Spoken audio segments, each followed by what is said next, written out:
வணக்கம். நான் உங்கள் விமலா பேசுறேன். தமிழ்நாடு கவர்மெண்ட் மெடிக்கல் காலேஜஸ்க்கு அப்ளை பண்றதுக்காக அப்ளிகேஷன் வந்து ஓப்பன் ஆகிருக்குது. ஜூன் மந்த்து ஓப்பன் ஆயிட்டு இப்போ ஒரு 10-15 நாள் ஆகுது. அந்த அப்ளிகேஷன் ஆன்லைன் அப்ளிகேஷன் எப்படி ஃபில் பண்ணலாம் அப்படிங்கிறத பற்றின ஒரு வீடியோ தான் இப்போ நம்ம பார்க்க போகிறோம். எப்படி ஆன்லைனில் விண்ணப்பிக்கணும், எப்படி ரெஜிஸ்டர் பண்ணணும், டாக்குமெண்ட் எப்படி அப்ளை பண்ணணும் அப்படிங்கிறத பற்றி தான் இந்த வீடியோவில் நம்ம என்ன செய்ய போகிறோம், பார்க்க போகிறோம். அதுக்கு முதல்ல நம்ம என்ன பண்ணணும், டிஎன் மெடிக்கல் செலெக்ஷன் அந்த மாதிரியே ஒரு www.tnmedicalselection.org அப்படின்னு போட்டோம் அப்படின்னா ஒரு வெப்சைட் ஓப்பன் ஆகும். அந்த வெப்சைட்டில் நம்ம என்ன செய்யணும், அதை கிளிக் பண்ணோம் அப்படின்னு சொன்னால் நெக்ஸ்ட்டு இந்த மாதிரியே ஒரு விண்டோ வந்து ஓப்பன் ஆகும். இது கவர்மெண்ட் ஆஃப் தமிழ்நாடு, தமிழ்நாடு அரசு இங்கே ஒரு சிம்பிள் இருக்கும், டாக்டர் சிம்பிள் இருக்கும். இப்போ நம்ம இதுலேயே ஒரு அப்ளிகேஷன் டியூட்டோரியல் கொடுத்துருக்குறாங்க. நாம் அப்ளை பண்ண போகிறது யூஜி கோர்சஸ், எம்பிபிஎஸ், பிடிஎஸ் அந்த கோர்சஸுக்கு. இதை ஓப்பன் பண்ணணும் அப்படின்னு சொன்னால் நம்மளுக்கு வந்து ஒரு விண்டோ ஓப்பன் ஆகும். இந்த விண்டோ தான் ஓப்பன் ஆகும். எம்பிபிஎஸ் பிடிஎஸ் கோர்ஸ் இன் government quota and management quota. நம்ம கவர்மெண்ட் கோட்டாக்குள்ள ஆன்லைன் அப்ளிகேஷனை ஓப்பன் பண்ணணும் அப்படின்னா அதுல இருந்தே எப்படி ஆகும் அப்படின்னா இந்த மாதிரி ஒரு விண்டோ வந்து ஓப்பன் ஆகும். இந்த விண்டோ வந்து இப்போ இதுல எல்லாமே கொடுத்துருக்குது. Government quota courses commencement online registration எப்போ ஸ்டார்ட் ஆச்சு அப்படின்னா 29th ஜூனே ஸ்டார்ட் ஆயிட்டு. Date of registration last date என்னன்னா இன்னும் கொடுக்கல, ஏன்னா ரிசல்ட் வரல, அதனால இன்னும் கொடுக்கல. ஸ்டெப் ஆஃப் ஆன்லைன் ரெஜிஸ்ட்ரேஷன் ஒவ்வொரு ஸ்டெப்பாக கொடுத்தாங்க. ஃபர்ஸ்ட் ரீடு ப்ராஸ்பெக்டஸ், ரெண்டாவது ரெஜிஸ்ட்ரேஷன், லாகின், அப்புறம் fill up details, upload document, makeup payment. இப்போ நம்ம ஃபர்ஸ்ட் என்னது அப்படின்னா ரீடு ப்ராஸ்பெக்டஸ். அதுக்கு என்ன பண்ணணும் அப்படின்னா ஃபர்ஸ்ட் கிளிக் ஹியர், இதுவே பிளிங்க் ஆகிக்கிட்டே இருக்குது பாருங்க. Click here to new registration அப்படின்னு கொடுத்துருக்குது. இந்த நியூ ரெஜிஸ்ட்ரேஷன் போனோம் அப்படின்னு போனாவே என்ன செய்யும், ஃபர்ஸ்ட் ப்ராஸ்பெக்டஸ் ஓப்பன் ஆகுது. இதுல நம்ம பார்த்தோம் அப்படின்னா இதுல வந்து எல்லாமே இன்ஸ்ட்ரக்ஷன் கொடுத்துருக்குறாங்க, கைட்லைன்ஸ் கொடுத்துருக்காங்க. ஃபில் பண்றதுக்கு முன்னாடி என்னெல்லாம் பண்ணணும் அப்படிங்கக்கூடியதை நம்ம என்ன செய்யறாங்க, இதுல வந்து இன்ஸ்ட்ரக்ஷனாக கொடுத்துருக்குறாங்க. இணையதள விண்ணப்பத்தினை பதிவு செய்யும் முன் தகவல் குறிப்பீட்டை கவனமாக படித்து விண்ணப்பத்தினை பூர்த்தி செய்யவும் கொடுத்துருக்கு. விண்ணப்பதாரர்கள் சம்பந்தப்பட்ட ஆவணங்களுடன் 3 MBக்கு மிகாமல் பிடிஎஃப் தங்களது புகைப்படம் 50 KBயிலிருந்து 100 KBக்குள்ள ஜேபிஜியில இருக்கணும். இந்த கையொப்பம் வந்து 10 KBயிலிருந்து 40 KBக்குள்ள இருக்கணும். இது எல்லாத்தையுமே பதிவு செய்யணும். இது எல்லாத்தையும் முதல்ல என்ன செய்யணும், அப்போ ரெடி பண்ணி வச்சுக்கணும். அப்புறம் தங்கள் தற்போது உபயோகிக்கும் அலைபேசி எண், மின்னஞ்சலை மட்டும் உரிய இடத்தில் பதிவு செய்யவும். அது என்ன கேட்டிருக்க, அலைபேசி எண், phone number and mail ID, இது ரெண்டையுமே என்ன செய்யணும், இந்த ரெண்டையும் அதுக்கப்புறம் மாற்றவே முடியாது, அது அப்படியே தான் இருக்கும். அதில் வந்து மாற்ற முடியாதனால எது வேலிடாக இருக்கோ அந்த ஃபோன் நம்பரையும் அந்த மெயில் ஐடியும் கொடுக்கணும். சேர்க்கை முடியும் வரை தங்கள் அலைபேசி எண்ணை செயலில் வைத்திருக்குமாறு அதாவது கவுன்சிலிங் எல்லாம் முடிஞ்சு அந்த காலேஜில் சேர்ந்த அப்புறம் நீங்கள் மாற்றினா மாற்றிக்கலாம். அது வரைக்கும் அந்த அலைபேசி எண் என்ன செய்யும், எப்பவும் ரன்னிங்லேயே தான் இருக்கணும். இறுதியாக விண்ணப்பத்தை பூர்த்தி செய்த விண்ணப்பத்தினை மாற்ற ஃபர்ஸ்ட் எல்லாத்தையும் இது பண்ணிட்டோம், அப்ளை பண்ணிட்டோம் அப்படின்னா அதுக்கப்புறம் என்ன செய்ய முடியாது, மாற்றவே முடியாது. இது வந்து விண்ணப்பதாரங்க உள் நுழைவதற்காக நான் அவங்களுடைய எண்ணையும் கடவுள் சொல்லை அந்த பாஸ்வேர்டையும் என்ன செய்யணும், ஞாபகம் வச்சிருக்கணும். விவரங்கள் அனைத்தையும் உள்ளீடு செய்து சரிபார்த்த பின் எல்லாத்தையும் கரெக்டா அப்படின்னு செக் பண்ண பிறகுதான் நம்ம என்ன செய்யணும், விண்ணப்பத்தை லாஸ்ட்ல சப்மிட் கொடுக்கணும். விண்ணப்ப கட்டணத்தை credit card, debit card, net banking, UPI போன்ற எந்த இது வழியாகவும் நம்ம என்ன செய்யலாம், செலுத்தணும். ஏதேனும் ஒரு பரிவர்த்தனை தோல்வி அடைந்தால் அத்தொகை தங்களது இப்போ நம்ம பே பண்ணியிருக்கோம் ஆனால் வந்து பேமெண்ட் ஆகலை அப்படின்னா 2-3 நாளைக்குள்ள திருப்பி வந்துடும். விண்ணப்பதாரர்கள் இளையதலை விண்ணப்பத்தினை வெற்றிகரமாக பூர்த்தி செய்த பின்னர் விண்ணப்பத்தின் தற்போதைய நிலையை தங்கள் பதிவு செய்யப்பட்ட அலைபேசி எண்ணிற்கு அனுப்பப்படும். லாஸ்ட்ல எல்லாம் ஃபில் ஆயிட்டு முடிஞ்சு போச்சு அப்படின்னா என்ன நம்ம ஃபோன் நம்பர் கொடுத்துருக்கோமோ அந்த ஃபோன் நம்பருக்கு ஒரு மெசேஜ் வரும். விண்ணப்ப கட்டணத்தை செலுத்திய பிறகு அவர்களுக்கு விண்ணப்பத்தில் பதிவிறக்கம் செய்வதற்கான இணைப்பு தரப்படும். இப்போ எல்லாம் முடிச்சிட்டோம் அப்படின்னா அதை வந்து பிரிண்ட் அவுட் எடுத்து நம்ம கையில் வச்சுக்கலாம். பூர்த்தி செய்து பதிவிறக்கம் செய்யப்பட்ட விண்ணப்பத்தினை தபால் மூலம் அல்லது தேர்வு குழுவுக்கு நேரில் நேரில் போய் சமர்ப்பிக்க வேண்டியது. ஆனால் இதுக்கு முன்னாடிலாம் என்ன செய்யணும், நம்ம தபாலில் அனுப்பிக்கிட்டு இருக்கோம். விளையாட்டு வீரர்கள் தங்களுடைய பூர்த்தி செய்யப்பட்ட விண்ணப்பம், தொடர்புடைய விளையாட்டு சான்றிதழ் தேர்க்குழு மற்றும் மருத்துவ ஆராய்ச்சி இயக்கக அலுவலகம் நேரில் சமர்ப்பிக்க வேண்டும். அதாவது ஸ்போர்ட்ஸ் பர்சனாக இருந்தது அப்படின்னா அவங்க என்னது அந்த சான்றிதழ் வச்சுருந்தாங்க அப்படின்னா அதை எல்லாத்தையும் என்ன செய்யணும், நேரில் கொண்டு போய் சமர்ப்பிக்கணும். விண்ணப்பத்தினை வெற்றிகரமாக சமர்ப்பித்த பிறகு மாற்றங்கள் நம்ம ஒன்ஸ் அதை ஓகே கொடுத்துட்டோம், விண்ணப்பதாரர்கள் தங்களது விண்ணப்பத்தினை வெற்றிகரமாக சமர்ப்பித்த பிறகு மாற்றங்கள் செய்ய இயலாது. அதுக்கப்புறம் சப்மிட் கொடுத்த பிறகு எதையுமே மாற்ற முடியாது. இப்போ இதெல்லாம் ப்ராஸ்பெக்டர் படித்த பிறகு நான் என்ன செய்கிறேன், ஓகே நாங்கள் இந்த இதில் நிபந்தனைக்கு உட்படுகிறேன் அப்படின்னு சொல்லிட்டு இதை கிளிக் பண்ண பிறகு தான் கண்டினியூ போகும். கண்டினியூ போனதுக்கு அப்புறம் பார்த்தோம் அப்படின்னா இதெல்லாம் ஒரு சின்ன விண்டோ. இது ரெஜிஸ்ட்ரேஷனுக்கு. இப்போ அப்ளைடு ஃபார் எம்பிபிஎஸ் நம்ம பிடிஎஸ்க்கு தான் போட போகிறோம். குவாலிஃபையிங் எக்ஸாமினேஷன் இது என்னது, குவாலிஃபையிங் எக்ஸாமினேஷன் என்ன எக்ஸாமினேஷன், இது எம்பிபிஎஸ் படிக்கிறதுக்கு என்னது வேணும், ஹையர் செகண்டரி ஸ்கூல் +2 வேணும். குவாலிஃபைடு இயர் எந்த இயர் குவாலிஃபை ஆகிருக்கீங்க, +1 பாஸ்டா அப்படின்னு கேட்டிருக்குது. மொபைல் நம்பர் கேட்டிருக்குது. டேட் ஆஃப் பர்த் நான் உங்களுடைய டேட் ஆஃப் பர்த், பையன் யார் நீ இது எம்பிபிஎஸ் படிக்க போகிறீங்களோ அவங்களுடைய date of birth, ICSE equivalent register number. இப்போ சப்போஸ் ஸ்டேட் போர்டாக இருந்தது அப்படின்னா அவங்களுடைய ரெஜிஸ்டர் நம்பரை போட்டுக்கிடணும். ஈக்குவலண்ட் ரெஜிஸ்டர் அல்லது சிபிஎஸ்சி ஆகி இருந்ததுன்னா சிபிஎஸ்சிக்கு சி அப்படின்னு போட்டு அவங்களுடைய ரெஜிஸ்டர் நம்பரை போடணும். லாகின் ஐடி கொடுக்கும்போது கவனமாக கொடுக்கணும். அந்த கொடுத்ததுக்கு அப்புறம் அதை ஒரு பேப்பரில் நோட்லேயே எழுதி வச்சுக்கணும். ஏன்னா இது லாஸ்ட்டு முடிகிற வரைக்கும் நம்ம இது பார்க்குறதுக்கு யூஸ் ஆகும். இமெயில் அட்ரஸ் என்ன இமெயில் அட்ரஸோ கரண்ட் இமெயில் அட்ரஸ் கொடுக்கணும். ஒரு பாஸ்வேர்டு நம்ம கிரியேட் பண்ணிக்கணும். என்ன பாஸ்வேர்டு அப்படின்னா ஒரு கேபிட்டல் லெட்டர் இருக்கணும், ஸ்மால் லெட்டர் இருக்கணும், ஸ்பெஷல் கேரக்டர் இருக்கணும். இந்த மாதிரி நம்ம போட்டு வச்சோம் அப்படின்னா ஈஸியாக இருக்கும். இங்கே என்ன பாஸ்வேர்டு கொடுத்துருக்கீங்களோ அதே சேம் பாஸ்வேர்டு இங்கேயும் கொடுக்கணும். நேம் ஆஃப் த கேண்டிடேட் யார் கேண்டிடேட் யார் அவங்களுடைய 12th மார்க் ஷீட்டில் என்ன நேம் இருக்குதோ ஸ்பெல்லிங் மிஸ்டேக் இல்லாமல் என்ன செய்யணும், இதை சப்மிட் கொடுக்கணும். சப்மிட் கொடுத்ததுக்கு அப்புறம் தான் நம்மளுக்கு யூசர் ஐடி பாஸ்வேர்டு கிடச்சிரும். இப்போ லாகின் ஐடி கொடுத்துருக்கோம்ல அதுதான் யூசர் ஐடி அல்லது லாகின் ஐடி. பாஸ்வேர்டு இருக்குல்லையே இதுதான் பாஸ்வேர்டு. இப்போ நம்ம இதை கொடுத்தோம், சப்மிட் கொடுத்தோம் அப்படின்னா நம்மளுக்கு யூசர் ஐடி பாஸ்வேர்டு கிரெடிட் ஆயிரும். நான் இதில் எதுவுமே கொடுக்கல, அதனால என்ன செய்யலை, கிரெடிட் ஆகலை. ஏற்கனவே நான் ஓப்பன் பண்ணி வச்சிருக்கிறேன். அந்த இதை உங்களுக்கு என்ன செய்கிறேன், போட்டு காமிக்கிறேன். இது அங்கே ரெஜிஸ்ட்ரேஷன் பண்ணினதுக்கு அப்புறம் உள்ளது. அப்போ சைன்இன் போனோம் அப்படின்னு சொன்னால் சைன்இன் இங்கே வந்துடும். இப்போ நம்ம இங்கே என்ன வந்திருக்குது, இந்த மாதிரி ஒரு விண்டோ பர்சனல் இன்ஃபர்மேஷன் வருது. பர்சனல் இன்ஃபர்மேஷனை இப்போ ஒன்று ஒன்றா நம்ம என்ன செய்யணும், ஃபில் பண்ண ஆரம்பிக்கணும். இப்போ பர்சனல் இன்ஃபர்மேஷன் வருது. இதில் என்னது அப்படின்னா பர்சனல் இன்ஃபர்மேஷன் நம்ம கேண்டிடேட், இதில் கேண்டிடேட் நேம் கொடுக்கணும். இதில் டேட் ஆஃப் பர்த் கொடுக்கணும். ஜெண்டர் மேலா ஃபீமேலா அப்படிங்கிறத கொடுக்கணும். Name of father or guardian சர்டிஃபிகேட்டில் என்ன நேம் இருக்கோ அதை அப்படியே கொடுக்கணும். நேஷனாலிட்டி எந்த நேஷனாலிட்டி அப்படிங்கிறத கொடுக்கணும். இந்தியனா அந்த மாதிரி கொடுக்கணும். நேட்டிவிட்டி எந்த ஊர் எந்த ஸ்டேட் அப்படிங்கிறத கொடுக்கணும். ரிலீஜியன் ஹிந்து கிறிஸ்டின் முஸ்லீம் கொடுக்கணும். Name of the mother name அதே மாதிரி சர்டிஃபிகேட்டில் என்ன நேம் இருக்கோ அதே நேமை கொடுக்கணும். கம்யூனிட்டி என்ன கம்யூனிட்டியில் வருது அப்படின்னு காஸ்ட் நேம் இதை கிளிக் பண்ணோம் அப்படின்னா என்ன செய்யும், நிறைய கேஸ்ட் வரும்.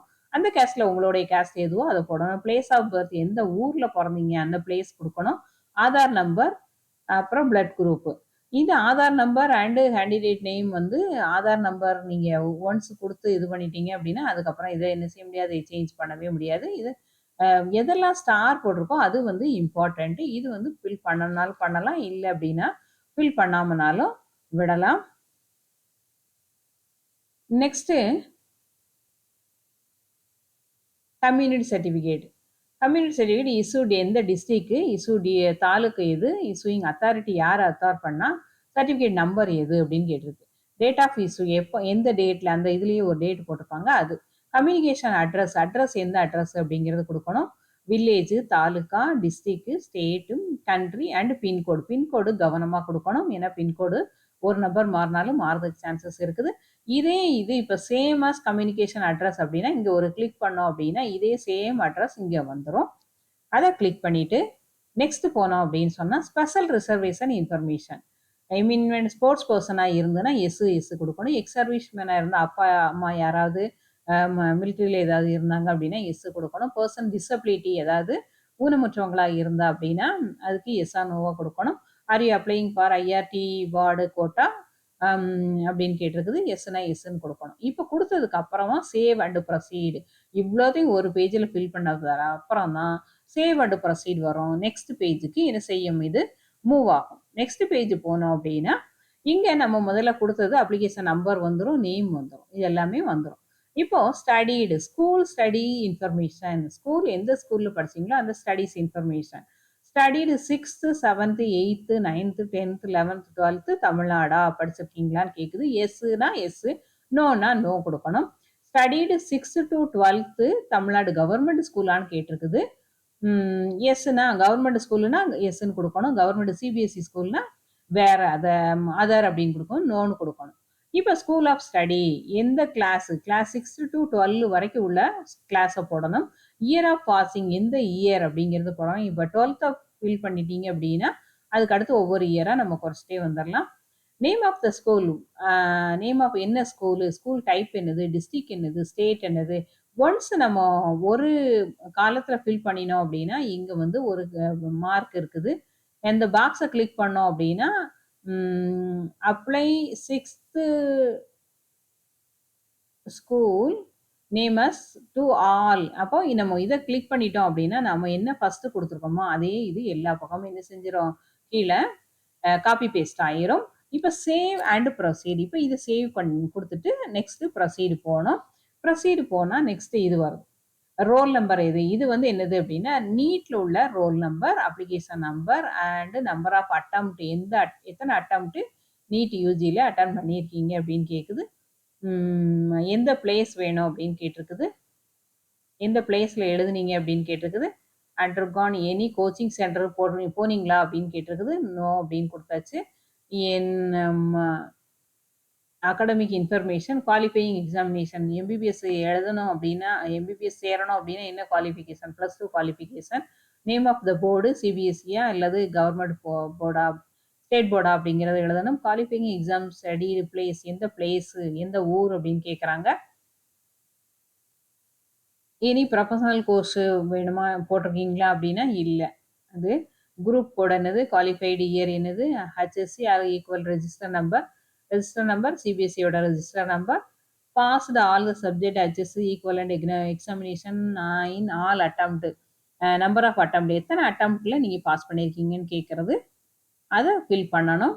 ஃபில் பண்ணிவிட்டு நெக்ஸ்ட்டு மார்க்ஸ், ஹையர் செகண்டரி ஸ்கூலில் என்ன மார்க் எடுத்தீங்க அப்படின்னு கேட்டிருக்குது.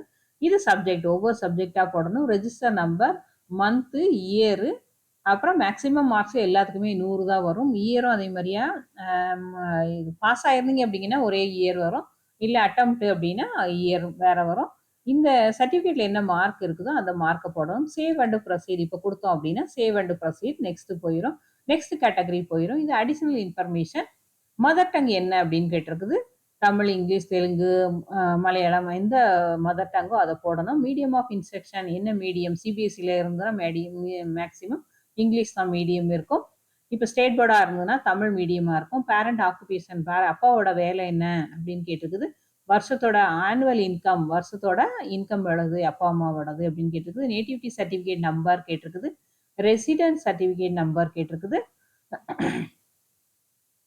First generation graduate certificate number, first generation அதாவது first generation first graduate certificate அதனுடைய நம்பர். சிவிக் நேட்டிவ் என்ன அப்படின்னு கேட்டிருக்குது. Civic area of last school studied அப்படின்னு பார்க்கணும். நேட்டிவ் டிஸ்ட்ரிக் எது அப்படின்னு பார்த்துருக்குது. First graduate tuition fees concession வேணுமான்னு கேட்குது. எஸ். பிரதர் சிஸ்டர் யாராவது ஃபஸ்ட்டு கிராஜுவேட் டியூஷன் ஃபீஸை வாங்கியிருக்காங்களா அப்படின்னு கேட்குது. எஸ்னா எஸ்ன்னு கொடுக்கணும், நோனா நோன் கொடுக்கணும். இப்போ அப்ளைடு ஃபார், நான் ஏற்கனவே ஃபர்ஸ்டே சொன்னேன் இல்லையா, applied for post, applied for government quota. Special கேட்டகரினா ஸ்பெஷல் கேட்டகரி, அதுக்கு ஃபீஸ் செப்பரேட்டாக இருக்கும்.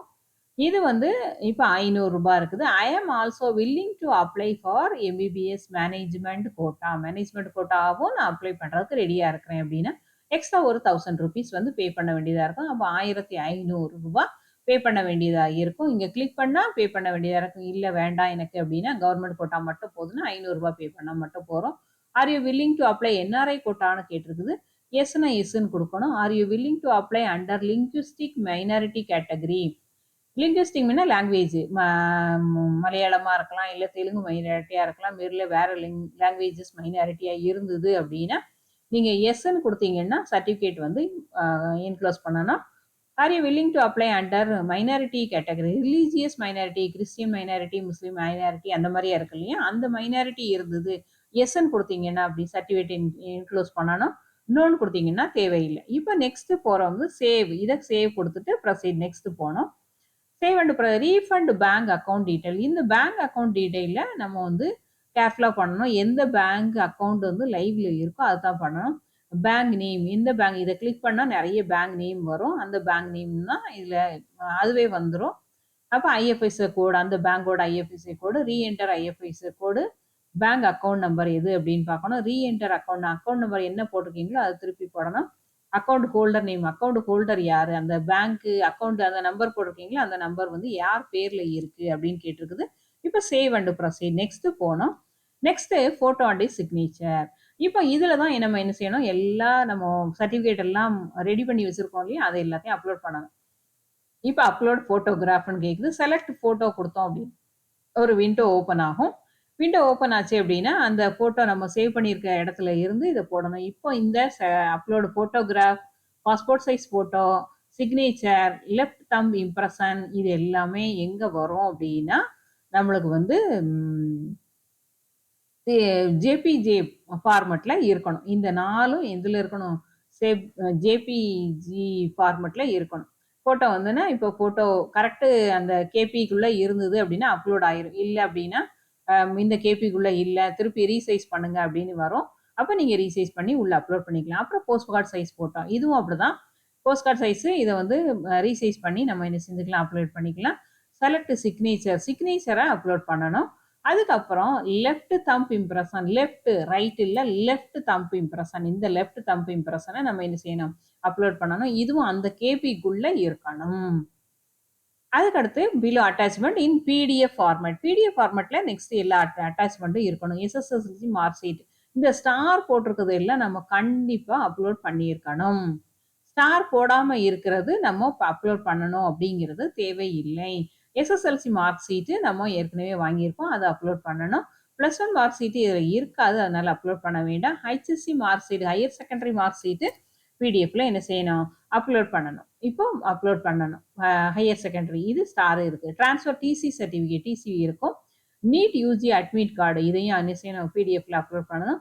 கேண்டிடேட் ஆதார் கார்டு, இதுவும் கண்டிப்பாக அப்லோட் பண்ணணும். கேண்டிடேட் பர்த் சர்டிஃபிகேட், இது வந்து இம்பார்ட்டன்ட் இல்லை, இருந்தது அப்படின்னா அப்லோட் பண்ணிக்கலாம், இல்லைன்னா அப்லோட் பண்ண தேவையில்லை. நேட்டிவிட்டி சர்டிஃபிகேட் அப்லோட் பண்ணணும். இல்லை, நேட்டிவ் சர்டிஃபிகேட் ஸ்டார் இல்லை, அதனால் பண்ணணும் அவசியம் இல்லை. கம்யூனிட்டி சர்டிஃபிகேட் கண்டிப்பாக அப்லோட் பண்ணணும். Bona fide certificate from school, bona fide certificate வந்து இது வந்து 6 to 12 வரைக்கும் உள்ளது. இது வந்து கம்பல்சரி இல்லை, அதனால் அப்லோட் பண்ணணும் தேவையில்லை. ஃபர்ஸ்ட் கிராஜுவேட் சர்டிஃபிகேட், அது வந்து கண்டிப்பாக அப்லோட் பண்ணணும். Parent community certificate issued by government, அதுவும் கண்டிப்பாக அப்லோட் பண்ணணும். அதோட parent Aadhaar card, ration card, driving licence, voter ID, passport, இது ஏதாவது ஒரு டாக்குமெண்ட், இத்தனை கொடுத்துருக்க டாக்குமெண்ட்ல ஏதாவது ஒரு டாக்குமெண்ட் பிடிஎஃப் ஃபைலில் அப்லோட் பண்ணணும். ஆனால் நாட் இம்பார்ட்டன்ட். இப்போ இதுக்கு அப்புறம் என்ன அப்படின்னா, இது எல்லாத்தையும் அப்லோட் பண்ணி முடிச்சுட்டு நம்ம நெக்ஸ்ட் கொடுத்தோம் அப்படின்னா அந்த இதோட ப்ரிவ்யூ வரும், நம்ம அப்ளிகேஷனோட ப்ரிவ்யூ வரும். அந்த ப்ரிவ்யூவில் பார்த்தோம் அப்படின்னா எல்லாமே நம்ம அப்ளை பண்ணதெல்லாம் கரெக்டாக இருக்கா, வேறு ஏதாவது சேஞ்சஸ் இருக்கா அப்படின்னு நம்ம பார்த்துட்டு லாஸ்ட்டு போனோம் அப்படின்னா ஃபீ பேமெண்ட் வரும். இந்த 1000 அண்ட் 500 வருதுலையும் அந்த ரெண்டுமே என்ன செஞ்சிடும், அங்கே 1500 போட்டு அங்கே பே பண்ணிவிட்டு நான் லாஸ்ட்டில் என்ன செய்யணும், சப்மிட் கொடுத்தோம் அப்படின்னா சப்மிட் பட்டனுக்கு அது போயிடும்.